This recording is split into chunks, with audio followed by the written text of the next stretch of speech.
disrupted pathology services. It led to operations being cancelled at short notice and emergency patients having to be diverted elsewhere. Well, our correspondent Carl Mercer is here to talk to us about this. Carl, you've been on the phone to these hospitals all morning. What have they told you? Not very much. We have been trying. This has been in my hand most of the morning, and we've tried King's and guys in St Thomas's. They're saying that they can't give us any details on how many patients are involved, how many procedures have been cancelled, how long the whole thing is going to last. We're told it will take a while, but we are expecting to hear from NHS who are coordinating all the communications on this. But it is widespread that we do affecting pathology services, which is blood transfusion, blood tests, 6 South London boroughs, hospitals you mentioned, and others, including Princess Royal down in Orpington, and the South London and Maudsley Hospital as well. So it is meaning that procedures are being cancelled, blood tests are being cancelled, and that's what happened to Julia Hunter from Orpington. She was due to have a blood test early this week. I have been living with this problem, which is really quite painful and potentially dangerous, for well over a year now. I need the operation. I do appreciate that people want to live longer and that there's more serious conditions, but I'm finding that this is getting worse. I don't want to have to miss out on a date in June. And as I said, it's the Russian cyber group that's being blamed for this. Yeah, it looks like that. We do know that the National Cyber Security Centre are one of those investigating the leak, as well as the NHS Cyber Security teams. Now, the former of the National Cyber Security Centre was on the radio this morning, and he pointed the finger at this Russian group called Chilling, which has been known to do things like this in the past, including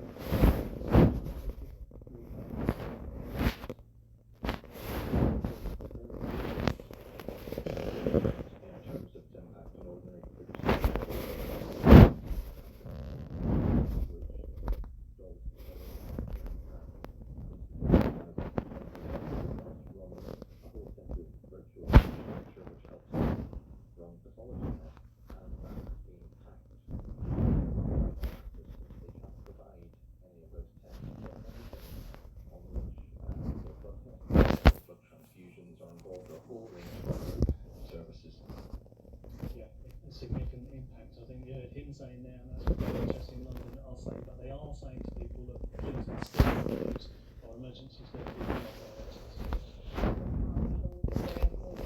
Thanks so much for coming in. Well, get your phone ready. We'd like to hear from you if you've had an appointment or operation cancelled as a result of this cyber attack. You can send us a WhatsApp message by scanning the QR code now, or alternatively, you can email us at hello@bbclondon.co.uk. Speaking of phones, mobile phones bet people on ultra-low and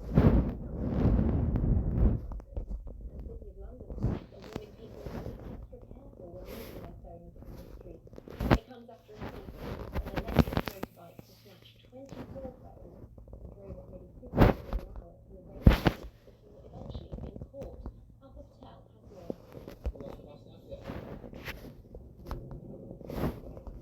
Birmingham's Sonny Stringer is knocked off his electric bike. Officers chased him around Bank Station and arrest him.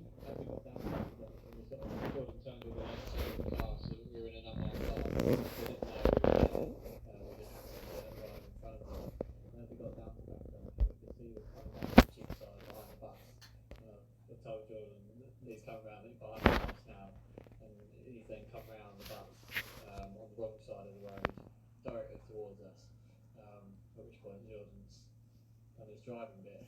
The suspect was Sonny Stringer, who pleaded guilty to 10 thefts covering 24 phones and dangerous driving. Police became aware of Stringer and an unknown accomplice on Blackfriars Bridge after a woman reported her phone stolen there just after 11 in the morning. Helped by the control room, officers on the ground chase the suspects, who narrowly avoid pedestrians and reach speeds of nearly 50 miles per hour. Put that whole burn, but the speeds that we have, because the sewer ones go 70 miles per hour easily, and they ended up contravening the other cars, then couldn't get around them. But yeah, our control had it all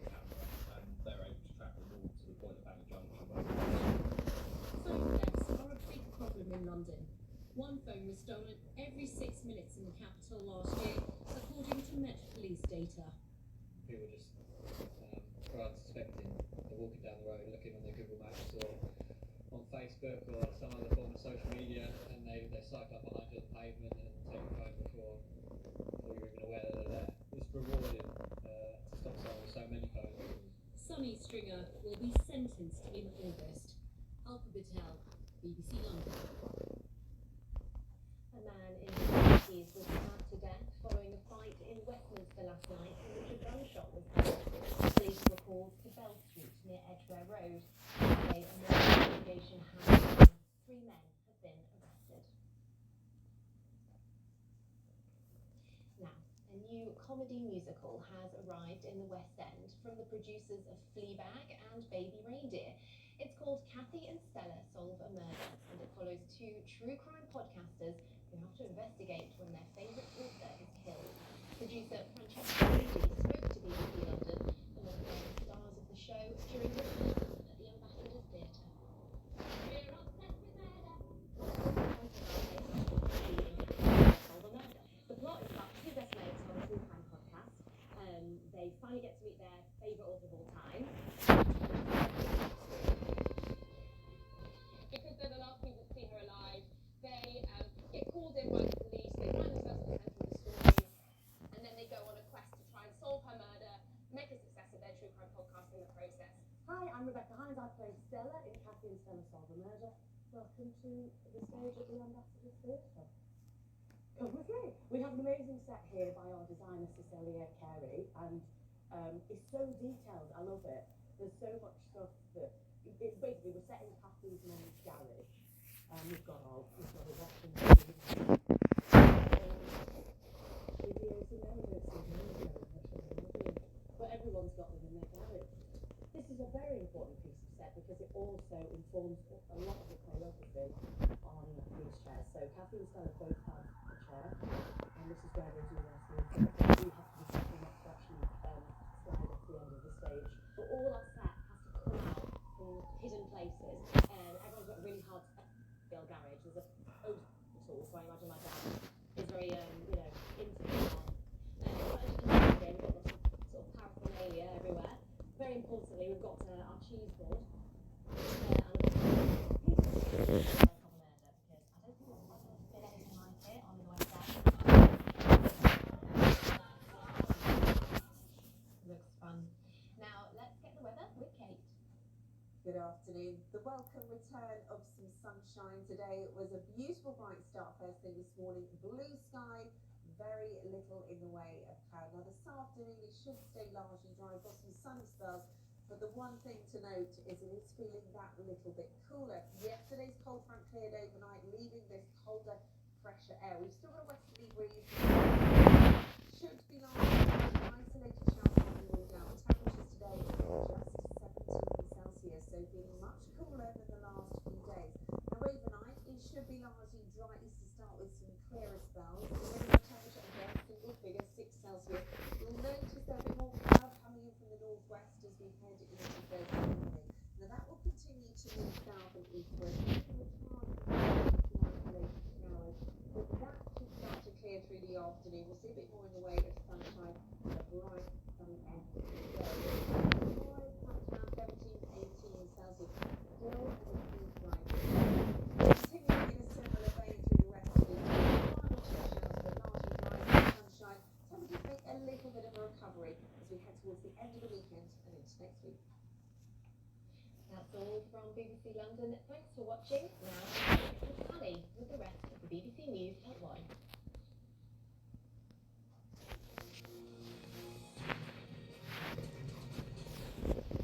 Banknotes with a portrait of King Charles officially go into circulation today. The King is only the second monarch to appear on the notes. Those featuring the late Queen Elizabeth will still be accepted as legal tender. Here's our cost of living correspondent, Kevin Beechey. Cash may no longer be king, but finally the king is on cash. Printing months ago, preparations are complete for notes 27 from today. It's your portrait on them. You'll be curious how they look. These are the first issues. The rest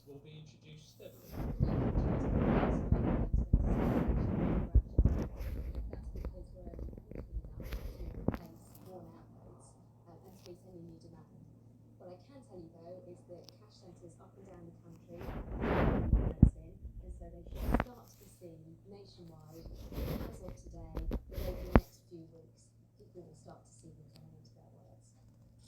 But while the king's now appearing on notes and coins, is cash disappearing from our lives? Here in the mountains of Blue in Cornwall, house of the richest monarch and where the very owner takes cash, they've witnessed a sea change. Well, I can tell you that. I'm like a window cleaner. Most people pay straight and take the phone out from the bank account. Well, you see people take their phone these days. I don't do that. Usually card or my phone, to be honest. Just got so used to it. Yeah, everywhere you go, it's got card readers. Even the toilet down there, you're comparing the card reader down to 20 pence. Surveys suggest most people still rely to some extent on cash, with fewer banks around. More than 6,000 branches across the UK having closed in the last 9 years, hundreds of places like this have been left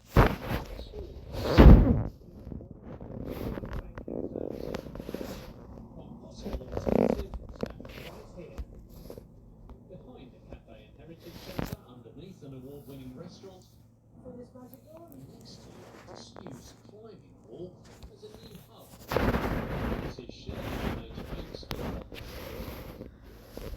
when people take money out, they can put money in, they can deposit checks, they can we do change giving for businesses, coming from the bills, on top of the rest for the community service.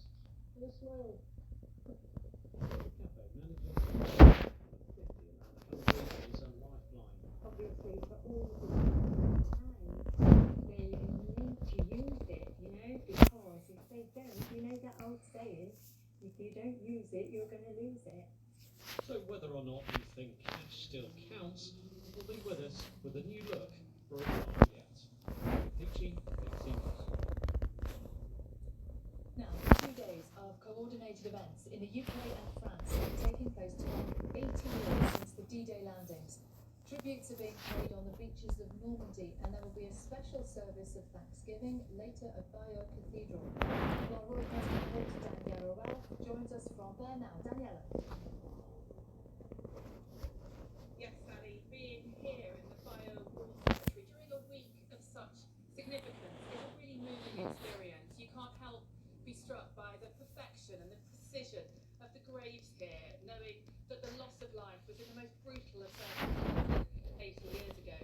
Later on here this afternoon at this war cemetery, there will be a service of commemoration attended by British D-Day veterans and by the Princess Royal of Lausanne. It just marks the shift, really, of events from the UK to France in the next couple of days, marking that 80th anniversary of D-Day. This evening, there will be a service of remembrance at Bayeux Cathedral. There will be a lot of local people from Normandy for a service that has been designed to remember that D-Day was very much a shared experience and that there is a shared history. And then this evening, once the sun sets, back here at this war cemetery, thousands of graves will be lit in the darkness. They are graves of Second World War personnel for a series of events here in Normandy that have the experiences and the memories of D-Day veterans very much at their core. Daniela, thank you. Well, 80 years ago, the weather forecast played a vital role in D-Day as thousands of vessels gathered in Portsmouth, waiting for the right conditions to head to Nazi-occupied France. Let's have a Heading out to sea after a 24-hour delay because of the weather. It was one of the most crucial weather forecasts of all time. However, there were more than 160,000 troops alive in it, and to the service the war. That year I got away from where out. In 1944, 2 British and 1 American sent information to Pacific House near Portsmouth. And it was this man, Group Captain James Stagg, responsible for finding the military. Difficult to go into that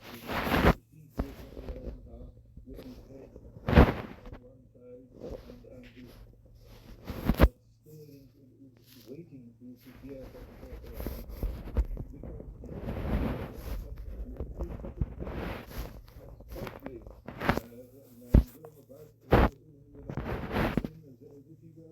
what was the gymnastic instructor? 80 years ago, unlike today, there was very little technology available to help. Our supercomputer today does 14,000 trillion calculations every second, and feed millions upon millions of bits of data into that supercomputer every day as well. Back in Stag's day, a handful of observations across the Atlantic, the pressure of forecasting even one day ahead, whereas now, we can forecast several days. So, Catherine, what are these?